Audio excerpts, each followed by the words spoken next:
இருக்கிற வீடியோஸை நீங்கள் அப்படி பார்க்க உங்களுக்கு விழிப்புணர்வு கான்ஷியஸ்னஸ் வளர்ந்து கொண்டே போகும். அது உங்கள் வாழ்க்கையவே மாற்றிடும். ஸோ இந்த வீடியோ பார்த்துட்டு ஃப்ரீயாக இருக்கும்போது மற்ற வீடியோஸையும் பாருங்கள், மறக்காமல் சப்ஸ்கிரைப் பண்ணிக்கோங்க. அண்ட் நீங்கள் ஏற்கனவே நம்ம சப்ஸ்கிரைபர்னா மச்சான், you know that I sincerely love you so much. Okay, வாங்க இந்த வீடியோக்குள்ளே போகலாம். இந்த வீடியோவில் நம்ம என்ன பார்க்க போகிறோம்னா, நிறைய பேருக்கு டவுட் இருக்கும். ஏன்னா ஒரு விஷயம் மேனிஃபெஸ்ட் ஆகிறதுக்கு எவ்வளோ நாள் ஆகும்? இப்போது சின்ன விஷயம் மேனிஃபெஸ்ட் பண்ணால் அது உடனே நடந்துருமா, இல்லை கொஞ்சம் பெரிய டஃப்பான விஷயங்கள்லாம் மேனிஃபெஸ்ட் பண்ணால் அதுக்கு ரொம்ப நாள் ஆகுமா? ஒரு வரைமுறை இருக்கா? ஒரு டேபிள் இருக்கா? ஒரு டைம் டேபிள் இருக்கா? ஒரு விஷயம் மேனிஃபெஸ்ட் ஆகிறதுக்கு எவ்வளோ நேரம் ஆகும் அப்படின்லாம் நிறைய பேருக்கு டவுட்ஸ் இருக்கும்ல. ஸோ அது பற்றி இந்த வீடியோவில் நம்ம பார்க்க போகிறோம். அதாவது எப்படின்னா, இது வந்து ஒரு விஷயத்தை மேனிஃபெஸ்ட் பண்ணுறது அப்படின்றது ஒரு குழந்தையை பெற்றெடுத்து வளர்ப்பது போல். இந்த பிறந்த குழந்தை பார்த்துருங்களா, பச்சை குழந்தை, அது எப்படின்னா அதுக்கு எப்படி நம்ம சாப்பாடு கொடுக்கணும்னா, அதுக்கு எவ்ரி 1 hour 1.5 hours அதுக்கு கொடுத்துக்கிட்டே இருப்பாங்க சாப்பாடு. அதை கவனிச்சிக்கிட்டே இருப்பாங்க. அது அது அது தூங்கிட்டே தான் இருக்கும். ஒரு நாளைக்கு 16 to 18 மணி நேரம் தூங்கும் அந்த குழந்தைங்க. ஆனால் அதுங்க நாம் வந்து அதுங்களுக்கு பால் கொடுத்துக்கிட்டே இருக்கணும். ஒரு 1.5 hours 2 hours ஒரு தடவை அதை கவனிச்சிக்கிட்டே இருக்கணும். அப்புறம் குழந்தை கொஞ்சம் வளரும். கொஞ்சம் வளர்ந்ததுக்கப்புறமா ஒரு 4 மணி நேரத்துக்கு ஒரு தடவை சாப்பாடு கொடுத்தா போதும். அப்புறம் இன்னும் கொஞ்சம் வளரும். அதுக்கப்புறமா ஒரு 6 வேளை சாப்பாடு, அப்புறம் 4 வேளை, அப்புறம் நம்மளை மாதிரியே காலையில் மத்தியானம் நைட்டு வந்து நிற்கும். இதுதான் அந்த ரேஞ்சு. நாம் ஆசைப்படுற, நம்ம மேனிஃபெஸ்ட் பண்ணணும்னு நினைக்கிற விஷயமும் அப்படி தான். உங்களுக்கு லைஃப்பில் இப்போ ஒரு கோல், ஒரு டிசைர் வந்துருச்சு, ஒரு தேவை வந்துருச்சு, ஒரு ஆசை வந்துருச்சா, இப்போது அந்த ஆசையை நீங்கள் அந்த பச்சை குழந்தை மாதிரி 1.5 மணி நேரத்துக்கு 2 மணி நேரத்துக்கு ஒரு தடவை அதை பற்றி கவனிச்சிக்கிட்டே இருக்கணும். அது தூங்கிட்டே தான் இருக்கும். அதாவது நீங்கள் ஒரு விஷயத்துக்கு ஆசைப்படுறீங்க, அது சம்மந்தமாக ஒன்றுமே நடக்காது. ஆனால் நீங்கள் அதை பற்றியே அந்த எவ்ரி 1.5 hours 2 hours அதுக்கு நீங்கள் கவனம் கொடுத்துட்டே இருக்கணும். அந்த நீங்கள் ஆசைப்படுற புதுசாக நீங்கள் மேனிஃபெஸ்ட் பண்ணணும்னு நினைக்கிற விஷயத்த நீங்கள் திரும்ப அதை பற்றி நினைக்கணும், அதை கற்பனை செய்யணும், அதுக்கு அஃபர்மேஷன் பண்ணணும், அதுக்கு கிராட்டிடியூட் பண்ணணும், அது கஷ்டம் எப்படி இருக்கணும் கற்பனை பண்ணி பார்க்கணும், அது வந்தால் என்னெல்லாம் பண்ணுவேன், இப்படி அது கூடவே நீங்கள் உறவு வச்சுக்கிட்டே இருக்கணும் உள்ளுக்குள்ளே. ஒரு 1.5 மணி நேரத்துக்கு ஒரு தடவை கொஞ்ச நாள் இப்படி பண்ண அதுக்கு அந்த எனர்ஜி வர ஒரு யூனிவர்ஸில் அதுக்கு ஒரு சேச்சுரேஷன் பாயிண்ட் வந்துடும். அதுக்கு ஒரு எனர்ஜி லெவல் கூடிரும். நீங்கள் தொடர்ந்து தினமும் அப்படியே கொஞ்சமாக அது உங்களுக்கே தெரியும். அந்த விஷயம் வந்து கொஞ்சோண்டு குழந்தை முழிச்சுக்கும். இன்னும் 16 மணி நேரம் தூங்கிட்டே இருந்த குழந்தை இப்போ கொஞ்சம் அடிக்கடி முழிக்க ஆரம்பிக்கும், கத்த ஆரம்பிக்கும். அதுபோல் நீங்கள் ஆசைப்படுற அந்த விஷயம் மேனிஃபெஸ்டேஷன் ஒன்றுமே இல்லை, ஆனால் நீங்கள் தொடர்ந்து அதை பற்றியே சிந்திச்சுட்டே இருந்தீங்களே, இப்போ மெதுவாக அதை பற்றின சிம்டம்ஸ் லைட்டாக தெரிய ஆரம்பிக்கும். லைட்டாக அது சம்மந்தமாக நீங்கள் பார்க்குறது, அது சம்மந்தமாக யாராவது பேசுகிறது, அது சம்மந்தமாக எப்படியோ உங்களுக்கு அது திரும்பவும் அது சிக்னல் கொடுக்க ஆரம்பிக்கும். இப்போ குழந்தை வளருதுன்னு அர்த்தம். இப்போ நீங்கள் அந்த மாதிரி 1.5 மணி நேரத்துக்கு ஒரு தடவை 2 மணி நேரத்துக்கு ஒரு தடவைன்னு இல்லாமல் இப்போது ஒரு 3 மணி நேரத்துக்கு ஒரு தடவை 4 மணி நேரத்துக்கு ஒரு தடவை கவனிச்சா போதும்.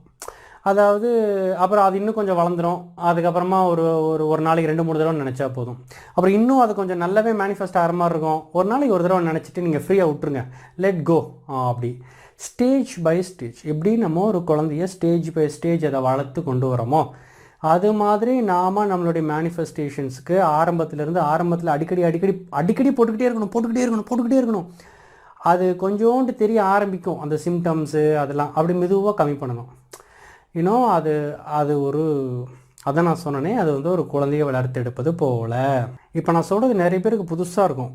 யாருக்கெல்லாம் புதுசாக இருக்கும்னா, யாரெல்லாம் இந்த மொனாட்டனஸாக இந்த குதிரைக்கு இப்படி கடிவாளம் கட்டி வச்சுருப்பாங்க, குதிரைக்கு எதுவுமே தெரியாது, இப்படி நேராக இது மட்டும்தான் பார்க்கணுன்னு அந்த குதிரைக்கு இப்படி கட்டி வச்சுருப்பாங்கல்ல. நிறைய பேருக்கு லா ஆஃப் அட்ராக்ஷன் அப்படி தான் கட்டி வச்சுருக்காங்க. அப்படி தான் நிறைய பேர் திரிகிறாங்க நாட்டில். எப்படின்னா, daily morning and evening I do affirmation and visualization, daily night I write gratitude.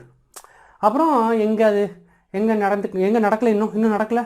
நான் தான் அஃபர்மேஷன் பண்ணிட்டேன், கிடைக்கல எனக்கு இன்னும். நான் விஜுவலைசேஷன் பண்ணேன், எனக்கு இன்னும் கிடைக்கல. நான் கிராட்டிடியூட் பண்ணிட்டேன், எனக்கு இன்னும் கிடைக்கல. அப்படிலாம் கிடைக்காது, அப்படிலாம் நடக்காது. அது வந்து ஒரு குழந்தையை வளர்த்தெடுப்பது போல் நான் சொல்கிறது. எப்படி அந்த குழந்தைய கவனித்து அந்த குழந்தைக்கு சாப்பாடு, தெம்பு எல்லாம் சத்தெல்லாம் கொடுத்து அது ஆட்டோமேட்டிக்கலி அந்த குழந்தை முழிப்பு நிலைக்கு வந்து அது ஆட்டோமேட்டிக்காக எந்திரிச்சு நடக்க ஆரம்பிக்கும். அதுபோல் தான் நீங்கள் ஆசைப்படுற விஷயத்த உங்கள் தாட்ஸ் தான் அதனுடைய சாப்பாடு. ஸோ உங்கள் தாட்ஸுன்ற அந்த எனர்ஜி அதுக்கு கொடுத்து முதல்ல ஆரம்பத்தில் 2 மணி நேரத்துக்கு ஒரு தடவை கொடுத்து அப்புறம் அது கொஞ்சம் இன்னும் கொஞ்சம் அஃபர்மேஷனை கொஞ்சம் இன்க்ரீஸ் பண்ணி, ஒரு ப்ரிட்டெண்டிங் இன்க்ரீஸ் பண்ணி, கொஞ்சம் கிராட்டிடியூட் இன்க்ரீஸ் பண்ணி அதை அப்படியே வளர்த்து கொண்டு வருது. அது உங்களுக்கே தெரியும். நீங்கள் செய்ய ஆரம்பிக்கும் போது உங்களுக்கே தெரியும் அது ஓகே நம்ம அந்த விஷயம் நடக்க ஆரம்பிக்குது, அதுக்கான சிம்டம்ஸ் உங்களுக்கு தெரிய ஆரம்பிக்கும். அது தெரிய ஆரம்பிக்க நீங்கள் உங்களுடைய ப்ராசஸில் மாற்றங்கள் எல்லாம் நீங்கள் ஏற்படுத்தணும். அதாவது நீங்கள் அப்படி செய்ய ஆரம்பிக்கிறீங்க, வெளியே சிம்டம்ஸ் தெரிய ஆரம்பிக்குது, அப்புறம் அதுக்கு தகுந்தாறு போல் அதற்கு இன்னும் என்ன தேவைப்படுதோ அந்த பயிற்சிகள் அப்படியே செய்கிறது. அப்படி வளர்த்து கொண்டு வரும்போது அது அழகாக மேனிஃபெஸ்டாக நிற்கும். ஓகே, இதுதான் ப்ராசஸ். அப்படி இல்லாமல்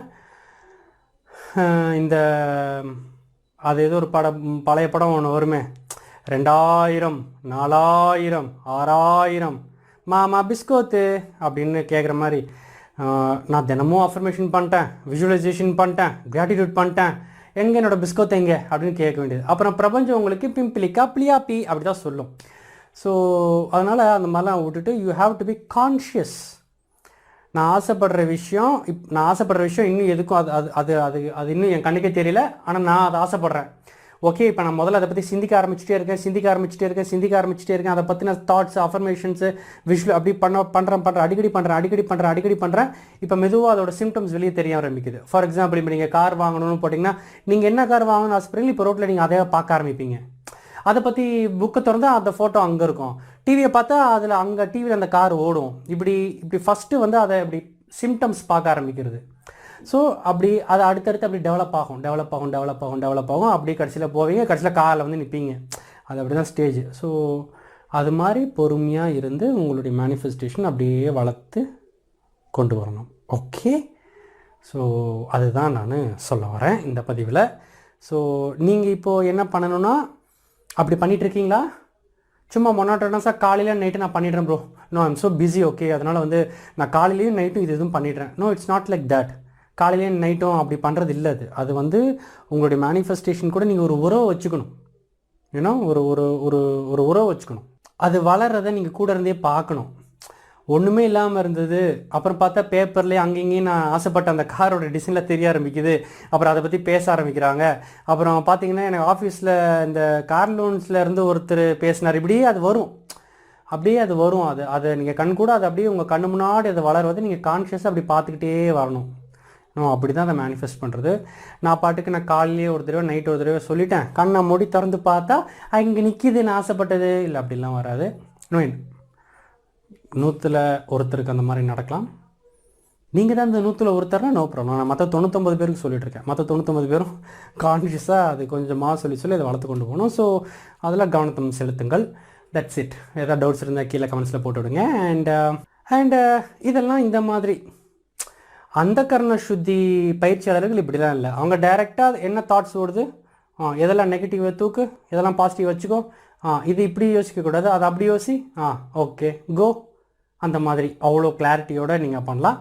ஸோ உங்களுக்கு விருப்பம் இருக்குமாயின், உங்களுக்கு நேரம் இருக்குமாயின், நீங்கள் உண்மையிலேயே உங்கள் மேனிஃபெஸ்டேஷனில் சீரியஸாக இருக்கீங்க அப்படின்னா வெறும் 5 நாள் அந்த கரண சுத்தி ப்ரோக்ராம், அந்த கரண சுத்தி mind control program, subconscious programming ஃப்ரீயாக இருந்தீங்கன்னா காலையில் ஒரு 10 நிமிஷம், நைட்டு ஒரு 10 நிமிஷம் நீங்கள் ஸ்பெண்ட் பண்ணால் போதும். ஸோ அந்த பயிற்சி எடுத்துக்கோங்க. ஸோ தட் உங்களுடைய லா ஆஃப் அட்ராக்ஷன் நீ கொஞ்சம் வேறு மாதிரி டீல் பண்ண ஆரம்பிப்பீங்க. அந்த கரண சுத்திతో